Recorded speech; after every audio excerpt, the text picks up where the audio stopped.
90 days countdown begins from now. 90 দিনের যে countdown যে সেটা আজকে থেকে সরকারের 90 দিনে স্বাস্থ্য খাতের মধ্যে যে ভিজিবল পরিবর্তনটি আনবেন, ওনারা আমাদেরকে কমিটমেন্ট দিয়েছেন যে স্বাস্থ্য মন্ত্রণালয় দৃশ্যমান পরিবর্তন আনবেন এবং স্বাস্থ্য খাতকে জনমুখী করবেন এবং সেই 90 দিনের কাউন্টডাউন আজকে থেকে এখন থেকে। এবং আমি এটিও পরিষ্কার করে দেই, আমাদের যদি কোনো health manager, director, doctor, nurses অথবা কর্মচারী আপনারা যদি দায়িত্ব পালন না করেন, মধ্যস্বত্বভোগীর কাছে আপনারা শরণাপন্ন হন, কোনো সরকারি হাসপাতালে যদি বাইরের থেকে কোনো পরীক্ষা নিরীক্ষা করা হয় অথবা কোনো রুগীকে বাইরের থেকে মেডিসিন কিনতে দেওয়া হয়, ছাত্র জনতা আপনাদেরকে ছাড়বে না।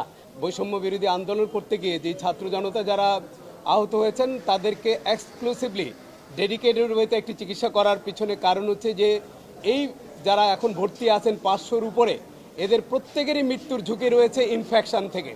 তো এই ইনফেকশন যদি আমরা প্রিভেন্ট করতে না পারি, আমাদের এই ছাত্রদের কিন্তু মৃত্যু ঝুঁকি থেকে আমরা কমাতে পারবো না। যে কারণে অ্যাটেন্ডেন্টের যারা আছেন তাদেরকে আমরা অনুরোধ করছি, আপনারা হাসপাতাল কর্তৃপক্ষের সঙ্গে যোগাযোগ করে আমাদের সঙ্গে যোগাযোগ করবেন। আপনারা যেটি ওনারা বললেন, প্রত্যেক পরিচালক, প্রত্যেক স্বাস্থ্য ব্যবস্থাপককে আমরা বলেছি, আপনাদের যদি সার্ভিসে কোনো গ্যাপ থাকে, আপনাদের যদি দুর্বলতা থাকে, আপনাদের ট্রলিম্যান যদি টাকা নেয়, আপনাদের পরীক্ষা নিরীক্ষা করতে যদি তারা নিগ্রহের শিকার হয়, ব্লাড ব্যাংকে যদি নিগ্রহের শিকার হয়, তাহলে ছাত্র জনতা কিন্তু আপনাদের উপরে কোনোভাবে ছেড়ে দিবে না। সুতরাং আপনারা আপনাদের অবস্থান থেকে প্রত্যেক পরিচালক স্ব অবস্থানে তার দায়িত্ব যথাযথভাবে পালন করেন, চিকিৎসকরা যার যার যথাযথ দায়িত্ব পালন করবেন এবং প্রত্যেকটি হাসপাতালে একটি অভিযোগ বাক্স খোলা হয়েছে, যেটি লাল একটি অভিযোগ বাক্স থাকবে। যে কেউ যে কোনো হাসপাতালে, সেটি সরকারি হোক বেসরকারি হোক, প্রতারিত হলে পরে সেই অভিযোগ বক্সে অভিযোগ দান করবেন এবং 24/7 হেল্প ডেস্ক থাকবে। এই স্বাস্থ্য ব্যবস্থা ওভারনাইট পরিবর্তন করা সম্ভব না, কিন্তু আমরা যেটি চিন্তা করছি, স্টেটের অনেক বড় দায়িত্ব, যেটি আজকে বলা হচ্ছে বেসরকারি খাতে সরকারি খাতে কেন মানুষের চিকিৎসা ব্যয় বাড়বে, আউট অফ পকেট এক্সপেন্ডিচার এত বেশি হবে কেন? এটা হচ্ছে স্টেটের রেসপন্সিবিলিটি।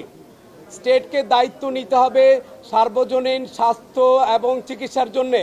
কোনো মানুষেরই নিজের পকেট থেকে স্বাস্থ্য ব্যবস্থা দেওয়ার কথা না, এটি তার মৌলিক দায়িত্ব।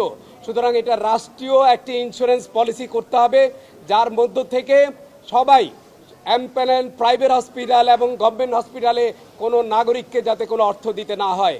কারণ এই যে আউট অফ পকেট এক্সপেন্ডিচার, আপনারা জানেন বাংলাদেশে এখন 1 লক্ষ ডায়ালাইসিস মেশিন দরকার, 4 থেকে 5 লক্ষ রুগী কিডনি ডায়ালাইসিসে ভুগছে, এন্ড স্টেজ রেনাল ফেলিউরে ভুগছে। তো এত রুগী যারা ডায়ালাইসিস করছেন, একজনের প্রতি মাসে 50,000 টাকার বেশি খরচ হয়। মানুষ দরিদ্র সীমা থেকে দরিদ্র সীমার নিচে চলে যাচ্ছে, এই জিনিসটাকে কখনোই অ্যাড্রেস করা হয়নি।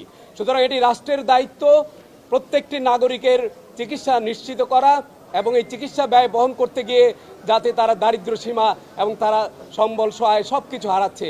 এখানে প্রাইমারি, সেকেন্ডারি, টার্সিয়ারি কেয়ার সর্ব অবস্থায় স্বাস্থ্যের অনেক বড় ধরনের রিফর্ম করতে হবে, প্রিভেন্টিভ এবং প্রমোটিভ সার্ভিস চালু করতে হবে। কারণ একটা মানুষ গ্রাম থেকে চিকিৎসার জন্য ঢাকায় আসার প্রয়োজন নেই। উপজেলার যে স্বাস্থ্য কেন্দ্রগুলি আছে সেগুলোকে স্বয়ংসম্পূর্ণ করতে হবে। সব জায়গায় চিকিৎসকদের উপস্থিতি, চিকিৎসা ব্যবস্থাকে শক্তিশালী করতে হবে, মেডিকেল এডুকেশনকে জনমুখী করে রিফর্ম করতে হবে।